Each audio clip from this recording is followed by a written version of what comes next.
Всем привет, садоводы и огородники! Сегодня речь пойдет о поливе моркови в открытом грунте от посева до сбора урожая. После того, как мы посеяли семена, земля должна быть постоянно влажной. Благодаря этому семена быстрее прорастут. В фазе 4-5 листьев начинается формироваться корнеплод. С этого момента мы начинаем поливать морковь через 1-2 дня. Так, чтобы почва у нас промокала на глубину 5 сантиметров. В июле и моркови появляется пышная листва. Чем пышнее вырастут листики в этот период, тем лучше впоследствии будет урожай. Воды для формирования нужно много, но нельзя допускать, чтобы грядка превращалась в болотце, ведь тогда корнеплоды начнут гнить.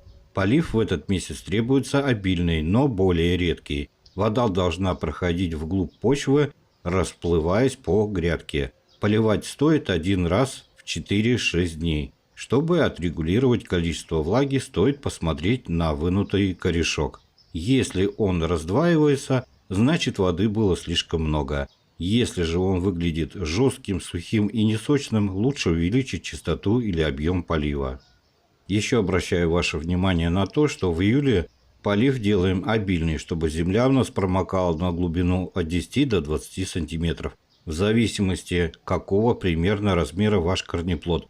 Вот давайте я вам объясню. Надо, чтобы почва промокала на 5 сантиметров глубже размера моркови, для того, чтобы морковь была ровной и не упиралась в сухую землю, и ей было легче расти вглубь.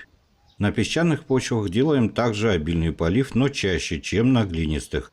Опять же, надо учитывать температуру на улице. Если жара плюс 30, можно немножко чаще производить полив. Если прохладно, увеличим дни между поливами.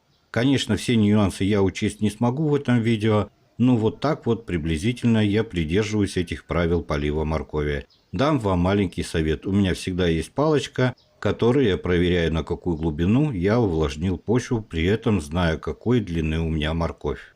Желаю всем больших и хороших урожаев. Всем пока-пока.